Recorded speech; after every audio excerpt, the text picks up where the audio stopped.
ሰላም የፕሮግራም የተከታታዮች ዛሬ ደግሞ ይዤላችሁ የቀረብኳቸው ላሞች ናቸው። እነዚህ ላሞች 8 ላሞች ናቸው እና እዛ ሄደን ባየንበት ሰዓት በጠዋቱ ፕሮግራም ላይ ከአንደኛው ላም ለመውለድ ዝግጁ ናት። ወደ 8 ወር ገብታለች። ግን 7ቱ ላሞች ላይ በጠዋቱ ፕሮግራም 75 ሊትር ያልባል። በማታው ፕሮግራም ደግሞ 70 አንዳንዴ ደግሞ እስከ 71 እንዲያርባል። እነዚህ ላሞች እሱ መሸጥ የፈለገበት የመርካቶ ነጋዴ ወጣት ልጅ ነው። መሸጥ የፈለገበት የራሱ ምክንያት አለው። ነገር ግን ምንድነው በቀን በጠቅላላ በጠዋትና በማታው 142 ሊትር ገደማ ያገኛል። እዚህ ቦታ ላይ የወተት ላሞቹ ዋጋ 1 ሊትር 120 ብር ነው። በጣም ኤፌክቲቭሊ ጥሩ እየሄደለት ነው። እንግዲህ ይህን 120 ሊትር የሚያገኘው 142 ሊትር የሚያገኘው ከ7 ላም ነው። 8ኛ ለመውለድ ተዘጋጅታለች። በኋላ ላይ እናታለን። ሌሎች ጥጆች የተወለደዋል ከዚህ በፊት። ምክንያቱም እኔ ሳጋዛው ከ1 ዓመት ተኩል በፊት በሙሉ ጊደሮች ነው የገዛናቸው። ምክንያቱም ብዙ ሰዎችን የምደግፈው ከጊደር ጀምሮ የሚባለው አንደኛ በሽታን የመከላከል አቅማቸው ጥሩ ናቸው፣ 2 ፕሮዳክሽናቸው የወተት ምርታቸው ከፍ እያለ በየጊዜው ይሄዳሉ። ሶስተኛና ዋናው ደግሞ አንድን የወተት ላም ከገዛም በኋላ ጊደሩ ሲሆኑ ከኛ ጋር ምን ያህል ይቆያሉ ብያችኋለሁ፣ እስከ 10 ወሊድ እንደዚህ ይሆናል። ስለዚህ እነዚህ ላሞች እኔም እየተመላለስኩ አያቸው ነበረ። ብዙ ጊዜ የወተት ምርታቸው የተሻለ እንዲሆን፣ ጤናቸው የተሻለ እንዲሆን፣ በሚወልዱበት ጊዜ እንግዲህ ልጅ ፕላሴንታ የምንለው ጥሩ እንዲሆን፣ የተለያየ ኢንፌክሽን እንዳይከሰት ብዙ ጊዜ ምን እንሰጣቸዋለን? ቫይታሚን ኤ እና ቫይታሚን ዲ፣ ቫይታሚን ኤ እንሰጣለን። እስኪ እነዚህ ቫይታሚኖች በላሞች ህይወት ውስጥ ምንድን ነው ያላቸው ትርጉም የሚለውን እንይ። እነዚህ ላሞች በወተት ምርታቸው የተሻሉ ሊሆኑለት የቻሉት አንደኛ አመጋገብ ነው። ሁለተኛ ደግሞ ተጨማሪ የምንሰጣቸው እነዚህ ቫይታሚኖች ይጠቅሟቸዋል። ስለዚህ እነዚህ ቫይታሚኖች ቫይታሚን ኤን ለምሳሌ ስንወስድ ቫይታሚን ኤ ለላሞች የአይን ጥራት ችግርን እንዲወገድ ያደርጋል። ብዙ ጊዜ ላሞች ሲወልዱ የተለያየ ቦታ ላይ ምን ይገጥመኛል? የዚህ የአይነ ስውርነት ይገጥማቸዋል፣ የአጥንት መንሻፈፍ ይገጥማቸዋል፣ የአይን ኬራቶ ኮንጃክቲቪቲስ፣ ግላኮማ እንዲህ ነገር ይከሰታል። ያ ነገር እንዳይከሰት ቫይታሚን ኤ ብዙ ጊዜ ከመውለዳቸው በፊት እንሰጣቸዋለን። እንዲሁም ደግሞ ቫይታሚን ኤ ጥቅሙ ምንድን ነው? ብዙ ጊዜ መካንነትን ይከላከላል። መካንነት ብዙ ጊዜ የቫይታሚን ኤ እጥረት ላሞች ዘር እንሰጣቸዋለን፣ ግን ዘር እየሰጠናቸው ዘር አይዙም።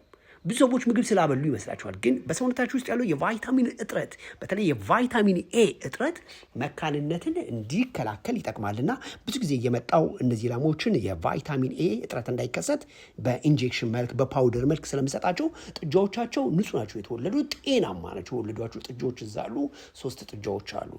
ሌሎቹ ወንዶች ስለነበሩ ተሽጠዋል። በተጨማሪ ቫይታሚን ዲ ላይ እንሂድ። ቫይታሚን ዲ የሰውነትን የካልሽየም የፎስፈረስ ውህደት በትክክል እንዲከናወን ያደርጋል። በተለይ አጥንትን የተስተካከለ እንዲሆን ያደርጋል። ብዙ ላሞች እንደምታውቁት አጥንታቸው የተወላገደ ይሆናሉ። የአጥንት መሳሳት ይገጥማቸዋል። ሚልክ ፌበር የምንለው ወይም ደግሞ ካልሽየም የምንለው የአጥንት መሳሳት ነው። ብዙ ጊዜ ወተት ምርት አላቸው፣ ግን ወተትን ሲሰጡ ይወድቃሉ። እነዚህ ላሞች እንደምታያቸው አጥንት አቀማመጣቸው፣ የቆዳ ጥራታቸው፣ የሰውነታቸው ያተነፋፈስ ስርዓት እጅግ በጣም ጥሩ ናቸው። ስለዚህ ምን እንሰጣቸው ነበረ? ቫይታሚን ዲ እንሰጣቸው ነበረ። የቫይታሚን ዲ ብዙ ጊዜ እንደነገርኳችሁ የአጥንት ጋር ያላቸውን ሁኔታ የተስተካከለ ያደርግላቸዋል ማለት ነው።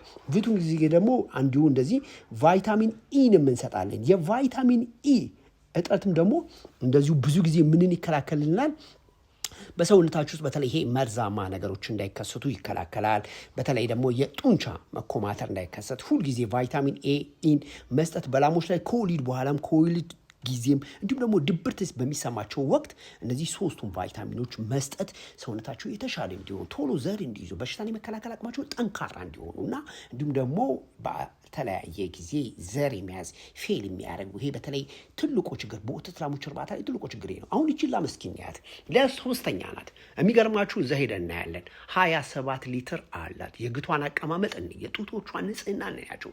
ብዙ ጊዜ ሰዎች ላም ይቺ አሁን መካከለኛ ፊዚካል ያለ እንደነዚህ አይነት ዘሮች ሂሪላንዶ የሚባሉ ብራዚል አካባቢ ናቸው። እስቲ ጎግል ግቡና ሂሪላንዶ የሚባሉትን የወተት ላሞች ዝርያን እናያቸው። በዓለማችን ካሁን ባለፉት 14 ዓመታት የመጡ የወተት ላሞች የዝርያ አይነቶች ናቸው። እነዚህ በሽታን የመከላከል አቅማቸው ጥሩ ነው። አካላቸው ብዙ ጊዜ በቁስለት አይጠቃም። በካልሽየም በፎስፈረስ መጠቃት እድላቸው በጣም ዝቅተኛ ነው። ከፍተኛ የወተት ምርት አላቸው።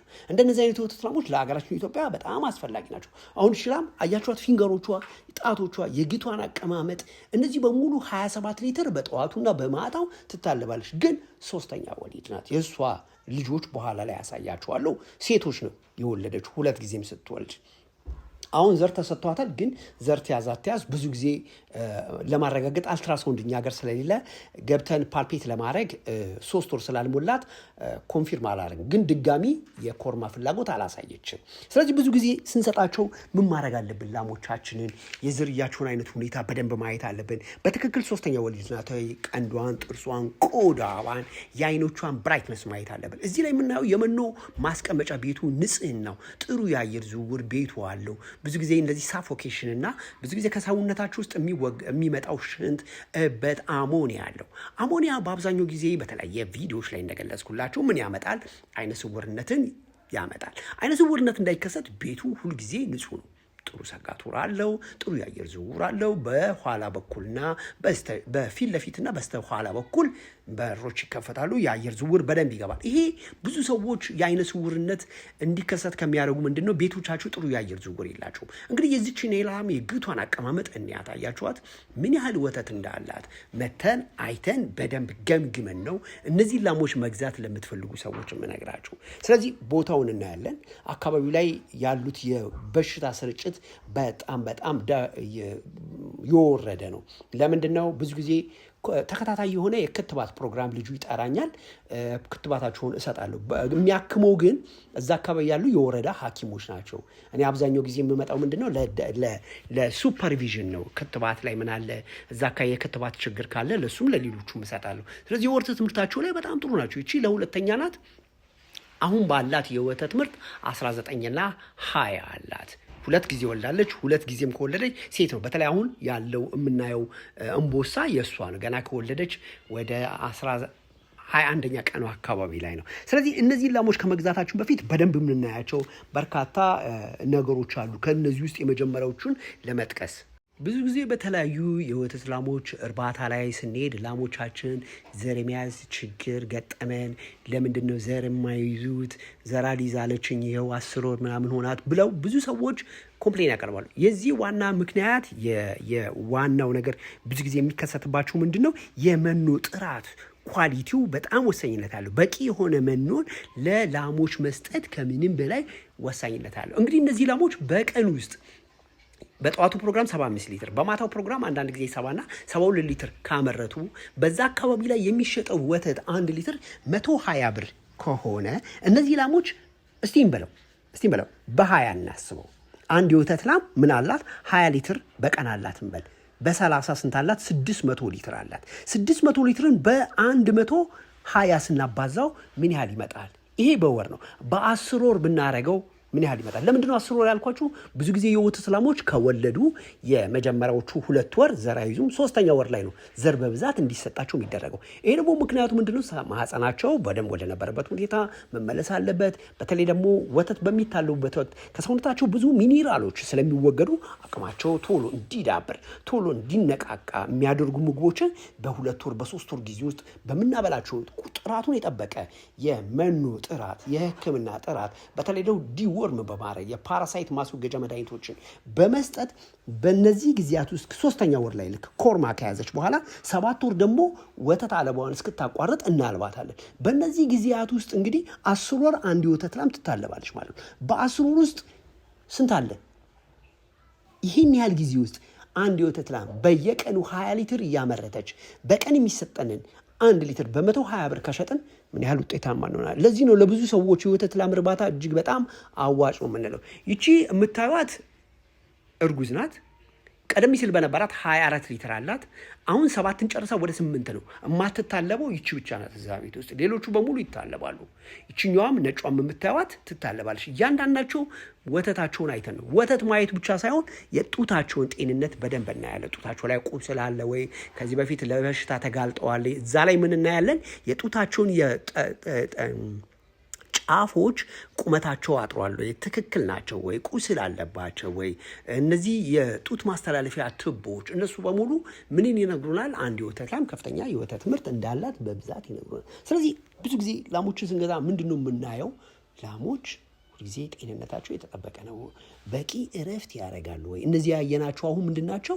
ጥጃዎቹ ናቸው። እነዚህ ደግሞ ላሞቹ እረፍት ያደርጋሉ። የወተት ላሞች ምግባቸውን ካበላናቸው በኋላ ቤታቸውን ካጸዳን በኋላ ጥሩ ጉዝጓዝ አድርገን እንደዚህ ገደም ብለው ማመንዘር መቻል አለባቸው። ቤታቸው ውስጥ ምንም አይነት ዝንቦች ሊኖሩ አይገባም። በተለይ የቤታቸው የንጽህና አያያዝ ላይ ጥሩ የአየር ዝውውር እንዲኖረው ካረግን በኋላ ዝንቦች፣ ወፎች፣ ጭልፊቶች፣ እርግቦች መምጣት የለባቸው። እነዚህ አዋፍ በብዙን ጊዜ ምንን ይዘው ይመጣሉ? በሽታን ተሸካሚ ናቸው። ይመጡና እነሱ የሚበሉበት ቦታ ላይ የተለያየ ነገር ኩሳቸውን ትተው ይሄዳሉ፣ ይሻናሉ፣ ምግብ ይበላሉ።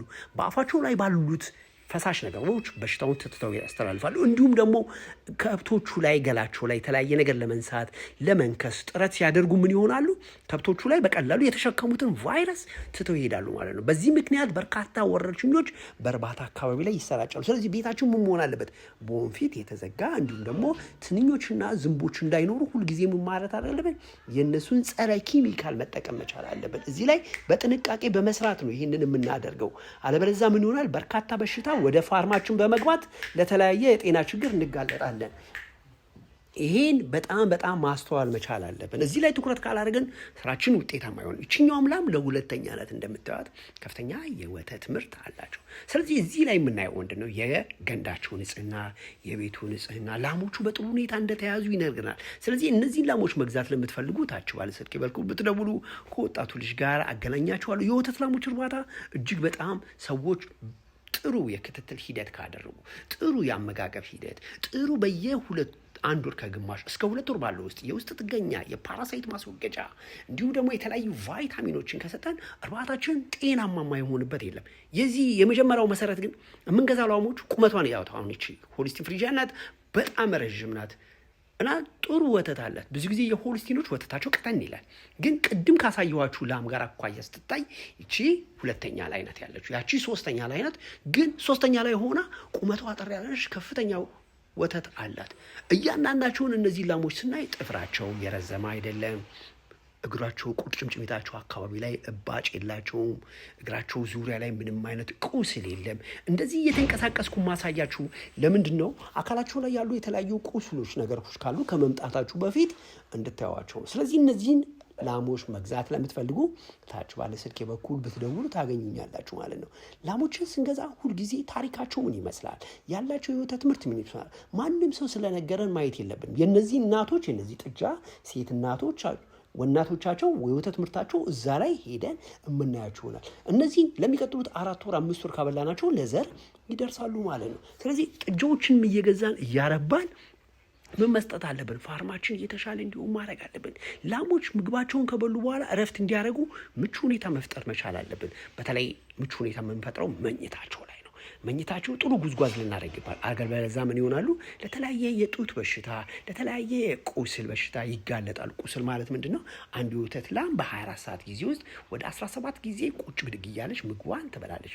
በእነዚህ ጊዜያት ውስጥ እሷ ቁጭ ብድግ ስትል ጉዝጓዝ ከታች ምንጣፍ ካላደረግንላት እግሮቿ ከብሎ ከወለሉ ጋር ስለሚጋጩ ለተለያየ ለቁስል ይጋለጣሉ። ሌላውም ደግሞ ምንድን ነው?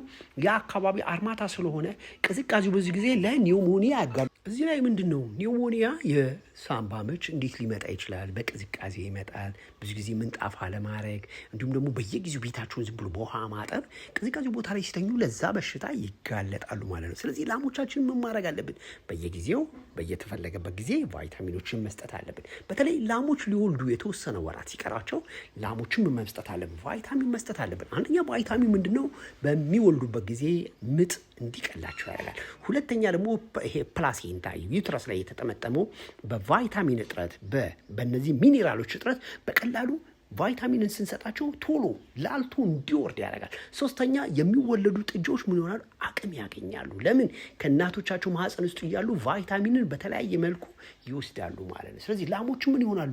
እንደወለዱ አቅም፣ ጉልበት፣ ብርታት ይኖራቸዋል። የቫይታሚን ጦርነቱ ምንድን ነው? ምግብ ከበሉ በኋላ ገና ምግብ ውህደትን ጠብቆ ኢነርጂን እንዲያገኙ አይደለም። በቀጥታ መርፌ መልክ ስለምንሰጣቸው ወደ ሰውነታቸው ይሄ መድኃኒት ቶሎ ይሰራጭና አቅም፣ ጉልበት፣ በሽታን የመከላከል ጥሩ ምርት እንዲኖራቸው ያደርጋልና ፕሮግራሙ ይጠቅማል ካላችሁ ለብዙ ሰዎች ሼር አድርጉ። ዶክተር ኃይሉ ነኝ። እንስሳት ሐኪም የኛ ፕሮግራም ብዙ ጊዜ ስለ ወተት ላሞች እርባታ እናወራለን። በእርባታችን ዙሪያ ደግሞ የተለያዩ ስልጠናዎችን ስለምንሰጥ ታች ባለ ስልክ ብትደውሉ ለሚቀጥሉት 4 ቀን ስለ ወተት ላሞች እንክብካቤና ስልጠና መታችሁ መሳተፍ ትችላላችሁ። እነዚህ ላሞች መግዛት ለምትፈልጉ ታች ባለ ስልክ በኩል ደውሉልኝ። መልካም ጊዜ